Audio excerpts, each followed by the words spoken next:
Bismillahirrahmanirrahim. Assalamualaikum warahmatullahi wabarakatuh. Halo teman-teman semuanya, jumpa lagi dengan saya DB Setiawan.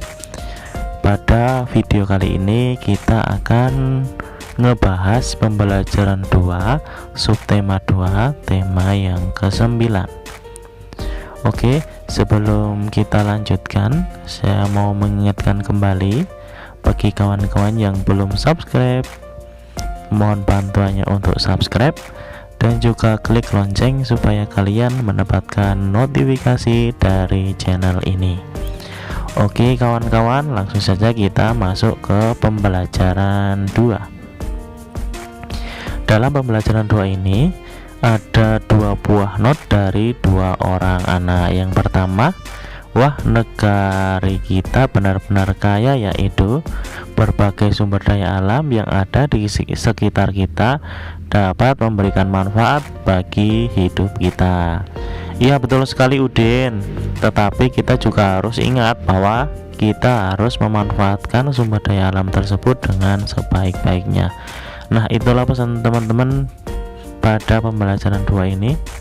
Kemudian kita lanjutkan ke ayo membaca.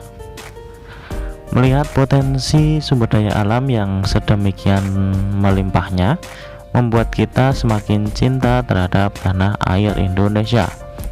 Kesadaran akan cinta tanah air dapat diwujudkan dengan berbagai cara, salah satunya dengan melalui kesenian, misalkan seni musik dan lagu. Pelajarilah salah satu lagu wajib di bawah ini. Pelajari biramanya, tempo, dan lirik lagunya bersama teman sekelompok. Diskusikan agar kamu bisa menyanyikannya secara bersahutan. Oke, langsung saja kita lanjutkan ke bawah ya. Ini adalah lagu wajib Tanah Airku. Nada dasarnya adalah do sama dengan bass. Ciptaan dari Ibu Sud, temponya 4/4 atau largito. Nah itu teman-teman. Lanjut ke bawahnya. Cinta tanah air juga dapat diwujudkan dalam kehidupan sehari-hari, salah satunya dengan pelaksanaan hak dan kewajiban secara seimbang.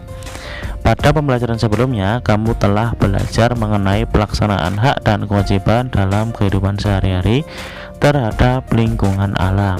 Pada pembelajaran ini, kamu akan belajar mengenai pelaksanaan hak dan kewajiban terhadap lingkungan sosial dalam kehidupan bermasyarakat, berbangsa, dan bernegara. Apa saja? Mari kita ke halaman berikutnya.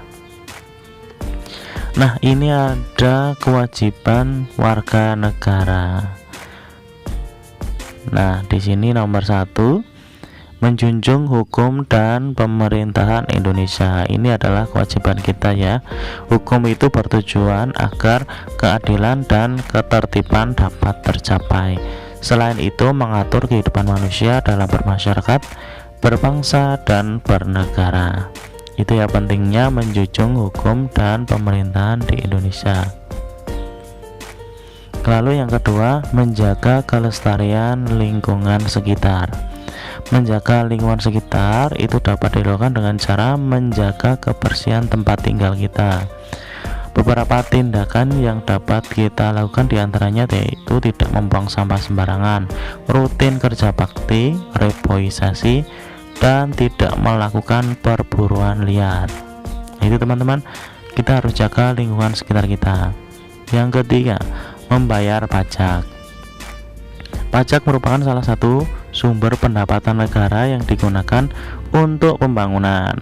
Berkaitan dengan pendapatan, kepemilikan, dan harga beli barang, kesadaran untuk membayar pajak berarti telah ikut serta dalam menyukseskan pembangunan di negara kita. Yang D atau yang keempat, mengikuti pendidikan dasar. Nah, seperti yang kita laksanakan, kita bersekolah ya, itu merupakan kewajiban sebagai bangsa negara, yaitu melaksanakan pendidikan dasar 12 tahun. Setiap warga negara wajib mengikuti pendidikan dan dasar dan pemerintahan wajib membiayainya. Tujuan pendidikan adalah agar dapat meningkatkan keimanan dan ketakwaan serta akhlak mulia dalam rangka mencerdaskan kehidupan bangsa. Oleh karena itu, Jika kamu mengikuti pendidikan dasar, berarti kamu telah ikut mewujudkan tujuan nasional. Nah itu teman-teman, jadi tujuan dari pendidikan itu adalah meningkatkan keimanan dan ketakwaan. Jadi saya sarankan bagi teman-teman semuanya nanti setelah lulus MI, nanti kalian lanjutkan ke jenjang yang lebih tinggi, ke MTS misalkan, atau ke pondok lebih bagus lagi. Kemudian yang kedua, hak warga negara, menikmati persamaan kedudukan dan kepastian di muka hukum dan pemerintahan. Hukum dibuat agar hidup nyaman, aman, tertib. Jika tidak ada hukum, pasti semua orang hidup semaunya sendiri. Benar sekali teman-teman. Contohnya ya, di sekarang ini saat kita ada pandemi corona, ternyata kejahatan itu ada di mana-mana. Jadi kita harus ada hukum supaya orang yang melanggar atau orang yang melakukan kesalahan itu diamankan, supaya negeri kita itu damai. Jadi harus selalu waspada ya teman-teman terhadap tindakan pencurian. Harus hati-hati dalam menjaga barang masing-masing. Nah, persamaan kedudukan warga negara juga berlaku dalam pemerintahan. Setiap warga negara yang memiliki keahlian dan kemampuan sesuai dengan bidang pemerintahan yang dibutuhkan, maka setiap warga berhak menjabat dan menduduki kedudukan dalam pemerintahan. Lanjut yang kedua, menikmati hidup layak. Setiap orang berkeinginan untuk hidup layak dengan terpenuhinya semua kebutuhannya. Cara memenuhi kebutuhan hidup adalah dengan kita bekerja. Maka dari itu, setiap warga negara memiliki kesempatan yang sama untuk bekerja sesuai dengan keahlian dan kemampuannya masing-masing. Jadi teman-teman, kita itu nanti bekerja akan sesuai dengan keahlian dan kemampuannya masing-masing. Kebutuhan hidup tersebut adalah kebutuhan pakaian, makanan, rumah, kesehatan, dan pendidikan. Yang C, mengeluarkan pendapat. Mengeluarkan pendapat adalah hak setiap warga negara. Pendapat yang disampaikan haruslah dapat dipertanggungjawabkan dan tidak bersifat menghasut atau provokatif. Jadi teman-teman hindari kata-kata untuk memprovokatif atau menghasut teman yang lain. Yang kelima, beragama dan beribadah. Negara Indonesia mengakui secara resmi 6 agama, yaitu Islam, Hindu, Buddha, Kristen, Katolik, dan Konghucu. Selain itu berkembang juga beberapa aliran kepercayaan. Kita dapat memeluk agama dan beribadah sesuai dengan agama kita masing-masing, karena negara menjamin melalui UUD 45. Yang E, membela negara. Membela negara dapat dilakukan dengan berbagai cara, misalnya dalam bidang olahraga, kesenian, iptek internasional, dan lain sebagainya. Kemudian yang F, mendapatkan pendidikan yang layak. Sekolah merupakan salah satu media pendidikan bagi warga negara. Dengan bersekolah, setiap warga negara memperoleh kesempatan yang sama untuk mengenyam pendidikan. Nah itu teman-teman, kita punya hak untuk pendidikan yang layak. Yang G, mengembangkan kebudayaan. Indonesia mempunyai kebudayaan yang bermacam-macam. Nah, dalam beberapa kesempatan pemerintah mengadakan festival kebudayaan. Tujuannya adalah kebudayaan di Indonesia tetap terpelihara dan lestari.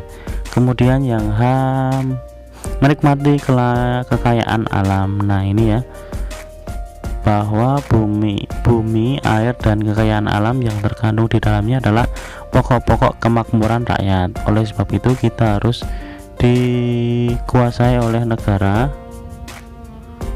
dan dipergunakan semaksimal mungkin demi kemakmuran rakyatnya. Jadi sumber daya alam itu dipergunakan untuk kemakmuran rakyatnya. Cabang-cabang produksi yang penting bagi negara dan menguasai hajat hidup orang banyak harus dikuasai oleh negara. Hasil pengelolaan alam tersebut digunakan kembali untuk membiayai berbagai pembangunan, misalnya pembangunan jalan, sekolah, proyek, buku pelajaran, dan lain sebagainya. Oke, yang ke ayo berlatih, nanti kalian isi apa saja hak warga masyarakat dan contoh pelaksanaannya, minimal 5 ya teman-teman. Kemudian kewajiban warga negara dan contoh pelaksanaannya minimal 5 juga. Terus kita lanjutkan ke bawah. Oh ternyata sudah habis untuk pembelajaran 2 kali ini. Semoga video ini bermanfaat. Jangan lupa diklik like dan di share ke media sosial kalian supaya video ini bisa bermanfaat bagi orang yang lain. Sekian dari saya. Wassalamualaikum warahmatullahi wabarakatuh.